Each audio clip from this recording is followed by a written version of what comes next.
Welcome back, folks. 2024. We've been on hiatus now for a couple of weeks through the holidays, but Inside Arm Wrestling is back. And yes, we are the home for all news on arm wrestling, fitness, strength sports, and fitness competitions. So much to talk about, folks. It's just crazy what's going on in the world of arm wrestling, the world of fitness and competitions. But let's stay with the arm wrestling here, folks, for our first episode back. And I want to talk to you, folks, about an event that's coming up here in the not-so-distant future. Corey Miller, we've talked about the AERS ranking system on a previous Inside Arm Wrestling, has put together a Super 64 tournament on March 2nd out in Colorado. And I really want to take a look and break this down a little bit for everyone because I think it's a real unique opportunity that he's putting together. Certainly the goal of the tournament is to have a large representation of a weight class in order to determine rankings and placements and movement. And no better way to do that than to take 64 athletes within the AER system and put them into a competition. So let's kind of take a look at it. We're going to shoot over to Corey's page. And as we get over there, we're going to zoom in on the pullers list. And he's broken it down left and right.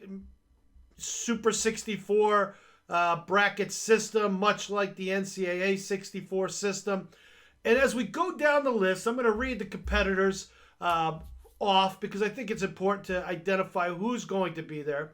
And then we'll go back and we'll talk a little bit about the tournament. So I'll call this on the west side because on the left side of the country is the Pacific Ocean, the West Coast. Not that these arm wrestlers are east or west. We're just going to use that in reference. But on the west side of this bracket, you've got Fabian Conlon, Christopher Kaufman, Oscar Barrios, Rance Clayton, Ryan Bath, Nathan Johnson, Joel Birchfield, Sean McVeigh. You've got Scott Dodd Jr., Jody Williams from Oregon, Danny Gillian from Texas, Isaac Russell, Lewis Horvath from Arizona, Joshua Woodhouse out from the Midwest. You've got Ben Campoli. You've got Mark Metzger, Bobby Miller, Josh Rice, Jordan Spadell, Jeremy Woodward, Greg Stover, Robert Terry, Justin Tanner, Chris Knutson, Alex Shue, Jordan Graham, Brennan Till, Ronnie Vega, David Deal, Adrian Meisner, Chandler Watson, and Zahn Masick.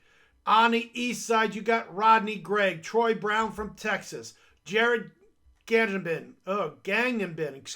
Jared, David Horniak, Ido Muslik. You've got Easton McCormick, Robert Lopez, Cristobal Ruiz, Jess Hurley, Tracy Johnson, Casey Allen from up in Utah, Kyle Nelson, Taylor Palmer, Frank Callahan, one of the makers of the AERS system, Jonathan Vasquez, I believe Jonathan's still from the Vegas area, David Hobbs, John Asola, John Grosselak, Charles Astor, Dylan Cobb, John Ritter, Nick Anthony, Danny Sonner, Andy Stanford, Justin Deal, Chuck Ryder, Andrew Quintana, Jake Collins, Misak Malikian, from LA, Chris Mays, Dean Ballinger, and Ryan Bussier. Looking over the list, all solid pullers for sure. 64 athletes in total. Let's kind of break that down a little bit of those athletes and kind of go into the most notables that I saw. But these most notables, folks, for me are going to be more social media notables. There are plenty of great athletes that are competing in this. But I want to kind of highlight this because arm wrestling is becoming more and more of a marketing and social media sport. So as we look across and look at some of the presence that are out there, on most notable, certainly Jody Williams from the Bend, Oregon area. He has been a highlight of many, many, many tournaments and series. Certainly Arm Wars, World Series of Arm Wrestling. He's gone to plenty of tournaments. He owns the distinction of being one of the fastest 242 from the start position.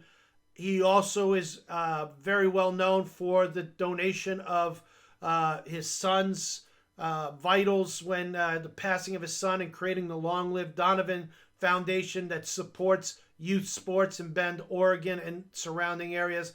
So Jody is definitely a higher end arm wrestler in the 242 class, and certainly maybe the best or well-known puller in this group.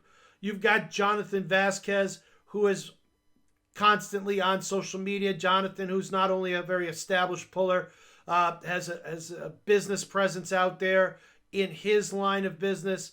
You've got certainly an OG in Rance Clayton out there.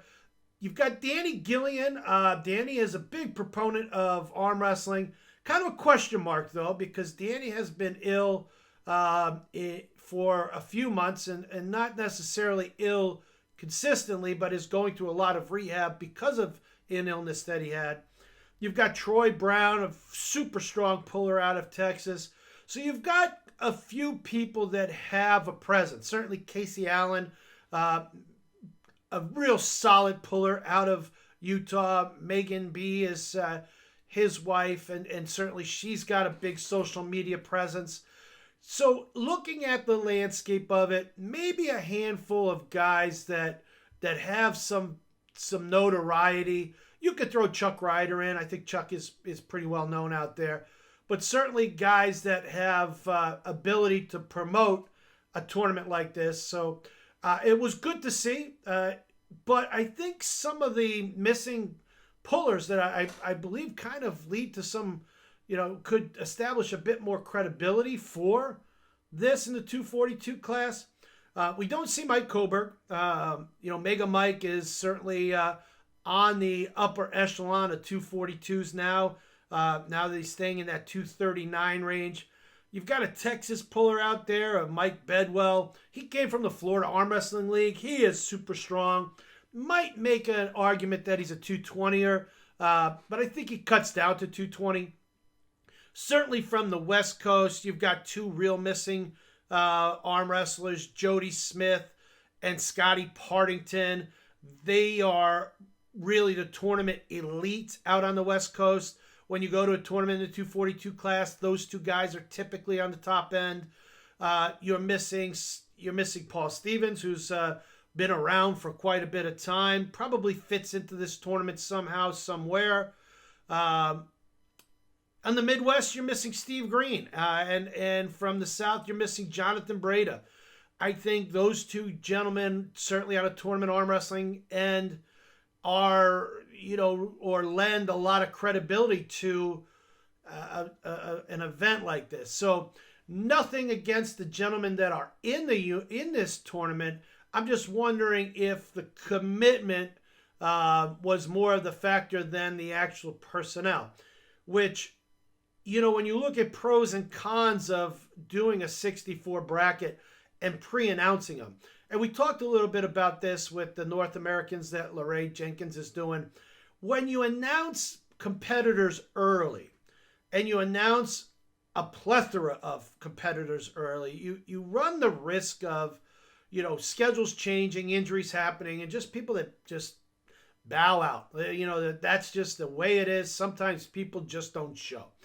But the pros of this is certainly the size. The 64-man bracket is an incredible feat to accomplish. To put 64 names in that at some level have given you a commitment of a yes is amazing. The structure is in place. Everybody who is really engulfed in arm wrestling has probably pulled a tournament with the AERS system. It's a double elimination. The brackets are set. If you look at his page on Facebook, it certainly shows quite a bit of the structure.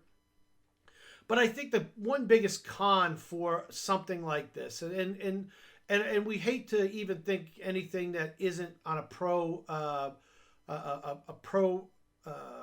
for the event or a pro system. And I don't even know what I really want to say. I want to be positive. That's what I really want to say. Something that's not positive. I hate to bring any kind of questioning in. But I think the one con of this that kind of stands out is, what is the contingency plan for this tournament as 64 names are put in? And why I say that is I look through the list. You look at some names like Danny Gillian. I don't know that Danny's going to pull in March. I mean, he is suffering through some real mean eye issues going on. He's doing a lot of rehab. certainly, Danny, if anybody is going to pull through that, but certainly, it's cost him quite a bit of time. He may not be ready for a tournament like this. You look at someone like Robert Terry, who has made a kind of a manifesto statement that he's out of arm wrestling now for a while. You look at multiple players that are coming from some fairly good distances, and you start to wonder whether or not all of these folks are going to show up. And my wonder and my question, which I really would pose to anyone who would throw a tournament like this, is what is the contingency plan? What is the entry in if 18 of these 64 doesn't show? Do you drop it to a 46 series? Do you drop it? Do you leave it at 64 and you do a randomization and you put in 18 blanks or NAs that are buys, and then you still run the bracket to the end? It'll be interesting to see. I don't have the answer for these, and certainly as a spectator of this, I'd love to watch this unfold, because also as a promoter, it's great to be able to analyze and identify issues or hurdles that may affect myself or other promoters in the future. But, my hat's off to Corey, my hat's off to Frank. This is just an amazing structure that they put together. It's certainly an accomplishment unlike anything we've seen so far in this sport, by identifying 64 names, which he's obviously gotten some sort of a thumbs up on this. By identifying 64 names, getting them to make a commitment, and bringing them to one location, it's just it's kudos to them. It's high praise, and we certainly wish that this tournament goes through without any hitches, that all 64 can show, all 64 will compete, and at the end of the day, it'll be great to see on a different level which arm wrestlers are pulling up and showing up for tournaments, and of those arm wrestlers, who are the ones that stand out. We certainly know through World Series of Arm Wrestling that some of these names have done fairly well on the competition end, but certainly some of these names don't. And, the credibility of any tournament certainly is getting all of the big pullers to pull in. But this is a huge start. Like anything else, we wish Corey the best. Certainly if I have an opportunity to go up and see it, I'm going to. But just exciting to see something like this even put together. And we wish Corey the best of luck in doing that. If you do want to support Corey and his tournament, you can always find him on Facebook. Look for the Corey Miller Facebook page. Friend him, follow him. You'll see his brackets and updates as they come closer to the tournament time. But certainly give him some likes and give him some positive comments. It goes a long way, folks. So we are back. It is 2024, folks. This has been the newest first episode of Inside Arm Wrestling here for 2024. This has been Greg Sharp reminding you to train hard in the gym, pull smart on the table, and lift safe through life. Folks, if you like these stories and you want to see more, please hit the like button and subscribe to our page. Also hit the notification bell underneath the video so that way you're notified every time a new video comes out. And if you're on social media, specifically Instagram, go to the World Series of Arm Wrestling Instagram page.